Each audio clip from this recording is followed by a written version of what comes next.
Discuss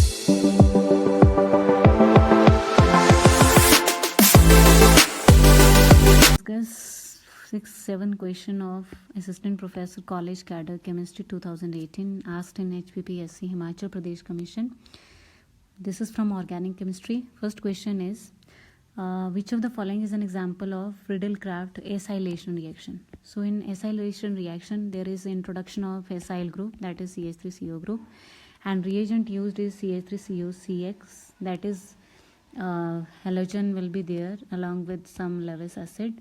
So हम यहाँ से अपना ऑप्शन एलिमिनेट कर सकते हैं because in second option we are using a base, so this cannot be the option, and in last option again we are using a base. This is not the option, this is actually Cannizzaro reaction, and here in both the cases we are using this Lewis acid, but Lewis acid is from group 13, SnCl4 is also Lewis acid, but BF3 Friedel-Crafts acylation reaction में जो हम use करते हैं Lewis acid के साथ CH3COCl, that is acid chloride acid halide हम use करते हैं. So right option is C option, because इन दोनों ही केसेस में एसाइल ग्रुप का इंट्रोडक्शन हुआ है रिंग में, तो इन केसेस में एसाइलेशन हो रहा है, but reagent used is acid anhydride, so this can not the option.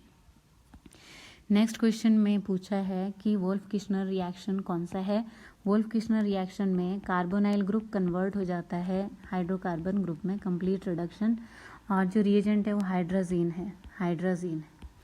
तो यहाँ से हम ऑप्शन एलिमिनेट कर सकते हैं on seeing the product also. तो यहाँ पे अल्कोहल है, this can not be the option. यहाँ हाइड्रोकार्बन बन रहा है, बट जो रिएजेंट है दैट इज जिंक अमलगम, तो ये भी नहीं है ऑप्शन. तो यहाँ पर हाइड्रोजीन यूज़ किया है और जो CO ग्रुप है वो कन्वर्ट हो गया कम्प्लीटली CH2 ग्रुप में. This is the right option. इस ऑप्शन में हम यूज़ कर रहे हैं अमोनिया और कन्वर्ट कर रहे हैं C डबल बॉन्डो को एमीन में, तो this can not the option. So right option हमारा है ऑप्शन नंबर C. नेक्स्ट है कि किस मॉलिक्यूल के केस में सेम कंपाउंड कंडेंस नहीं होगा, कौन सा रिएक्शन है जो एल्डोल रिएक्शन नहीं देगा. सिंपल सी क्वेश्चन है, एल्डोल रिएक्शन कौन नहीं देगा. तो एल्डोल रिएक्शन में प्रेजेंस ऑफ अल्फा हाइड्रोजन ज़रूरी है, तो चेक कर लेते हैं किस में अल्फा हाइड्रोजन है. दिस इज CH3CHO, एंड प्रोपाइनल्डिहाइड में CH3CH2, and this is C double bond OH, और यहाँ पर एसीटोन है CH3C double bond O and CH3. Tri methyl acetaldehyde का मतलब है कि एसिटल्डिहाइड 2 कार्बन वाला एल्डिहाइड है और उसमें ये जो अल्फा कार्बन लगी हुई है इस पे 3 CH3 ग्रुप अटैच्ड है. तो अल्फा पोजीशन होती है कार्बोनिल ग्रुप के सामने वाला कार्बन, तो ये हमारा अल्फा कार्बन है, यहाँ पे 3 अल्फा हाइड्रोजन प्रेजेंट है, तो इसमें एल्डोल होगा. प्रोपाइनल में ये अल्फा कार्बन और इसमें 2 हाइड्रोजन अल्फा प्रेजेंट है, तो नहीं देगा पूछा है, तो जिसमें अल्फा हाइड्रोजन एब्सेंट होगा वो हमारा ऑप्शन होगा. यहाँ 2 कार्बन अल्फा कार्बन और टोटल 6 हमारे अल्फा हाइड्रोजन, तो इसमें भी कीटोल या एल्डोल रिएक्शन आएगा. बट इस केस में जो अल्फा कार्बन लगा हुआ है इस पे कोई भी अल्फा हाइड्रोजन नहीं है, तो राइट ऑप्शन हमारा डी ऑप्शन. नेक्स्ट क्वेश्चन में पूछा है कि बेंजोइन कंडेंसेशन कौन सा है. तो बेंजोइन कंडेंसेशन में आपने याद रखना है KCN रिएजेंट हम यूज़ करने वाले हैं. साइनाइड स्टेप अप करेंगे चेन को, और carboxylic acid along with OH group हमें मिलेगा प्रोडक्ट. तो सिंपली हम यहाँ पर रिएजेंट को देख के भी एलिमिनेट कर सकते हैं. यहाँ हमारा KCN है, तो राइट ऑप्शन बी ऑप्शन है. तो कार्बोनाइल कंपाउंड में हमने ऐड करना है दिस HCN, KC साइनाइड ही इस पे लगेगा जो कि फिर कंडेंस होके फाइनली हमें carbonyl compound along with OH, सामने कार्बोक्सिलिक नहीं बट कार्बोनाइल कंपाउंड और अल्फा कार्बन पे OH group, alpha hydroxy carbonyl compound इसमें बनने वाला है. तो बी ऑप्शन हमारा राइट ऑप्शन. इसके बाद हमारे पास है कि कौन सा स्टेटमेंट करेक्ट नहीं है, which statement is not correct. तो इसमें सबसे पहले बोला है ग्रिग्नार्ड रिएजेंट पे ये क्वेश्चन.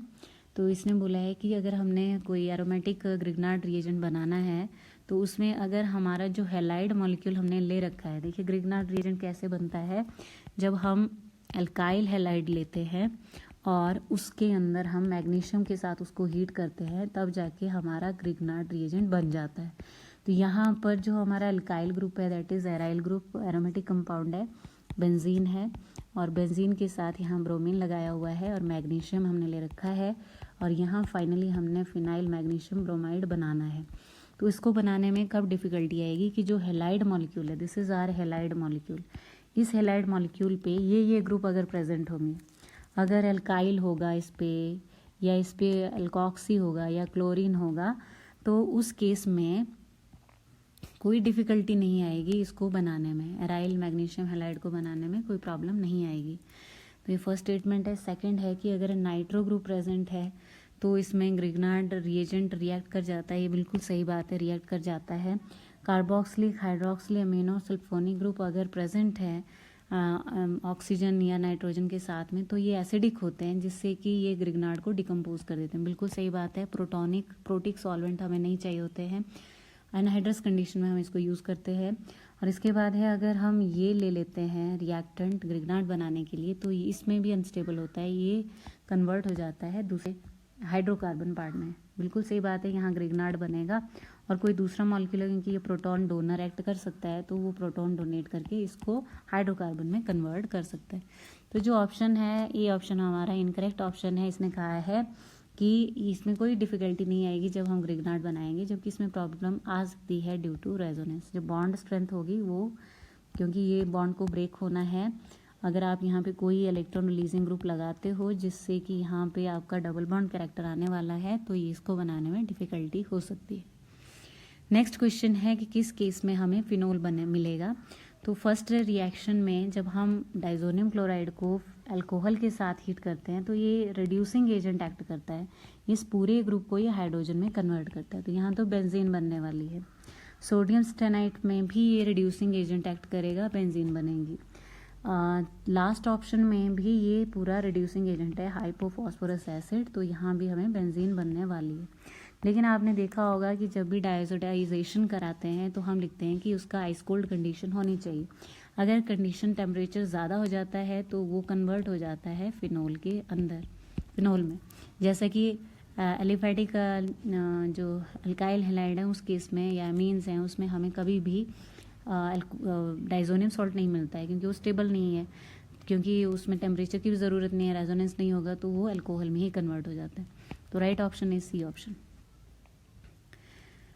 नेक्स्ट क्वेश्चन है लास्ट क्वेश्चन कि अर्न्ड ईस्टर्ट रिएक्शन कौन सी है, किस रिएक्शन में डाइजोमीथेन चेन को स्टेप अप करने में हेल्प करेगा। चेन को स्टेप अप करने के लिए जो अर्न्ड ईस्टर्ट रिएक्शन है उसका है कि कार्बोक्सिलिक एसिड लिया और कार्बोक्सिलिक एसिड को हम पहले एसिड क्लोराइड में कन्वर्ट करेंगे और एसिड क्लोराइड में कन्वर्ट करने के बाद जब हम इसको ट्रीट करेंगे डाइजोमीथेन के साथ in presence of some base NH2 base के साथ, तो ये कन्वर्ट हो जाता है। कैसे कन्वर्ट होता है, मान लो यहाँ पर आपका एल्काइल ग्रुप लगा हुआ है और यहाँ से आपको CH2 ये ऐसा अटैच होगा कि इसके बीच में R और कार्बोक्सिलिक के ग्रुप बीच में यहाँ पे इंट्रोड्यूस हो गए, तो ये CH2 आपका यहाँ इंट्रोड्यूस हो जाएगा, हमारे पास बन जाएगा R CH2 यहाँ से मिला हमें डाइजोमीथेन से और ये हमारी चेन स्टेप अप होगी। तो ये रिएक्शन रहता है, ये हमें याद रखना पड़ेगा। यहाँ पर देखिए आपने एल्डिहाइड के साथ रिएक्शन, तो ये ऑप्शन नहीं है। यहाँ पर एसिड क्लोराइड भी है और डाइजोमीथेन भी है और ये CONH2 ग्रुप भी है, बेस भी है, और यहाँ पर हमारी देखिए चेन ये थी CH3CH2 COCl, ओके, CH3CH2 और COCl जिसको हमने हाइड्रोलाइज करके COH में कन्वर्ट किया, तो ये जो CH2 आया है ये हमारा डाइजोमीथेन से आया है, तो this is our right option. ये अर्न्ड ईस्टर्ट रिएक्शन है। बाकी केसेस में सिंपल कंडेंसेशन हम देख रहे हैं, देखिए यहाँ पर 2 कार्बन और ये कार्बन, ये डाइजोमीथेन, तो सिंपल साइक्लाइजेशन हुआ है, यहाँ भी साइक्लाइजेशन हुआ है। तो स्टेप अप करने का काम किसने किया है, इसकी जो चेन थी 3 कार्बन की चेन थी, यहाँ पे हमें 4 कार्बन की चेन मिली है, तो ये स्टेप अप रिएक्शन है। बाकी केसेस में भी यहाँ भी स्टेप अप हो रहा है, बट स्पेशली इन्होंने मेंशन किया है इस नेम रिएक्शन को, तो ये हमारा बी ऑप्शन है। So that's all for the day. Thank you so much.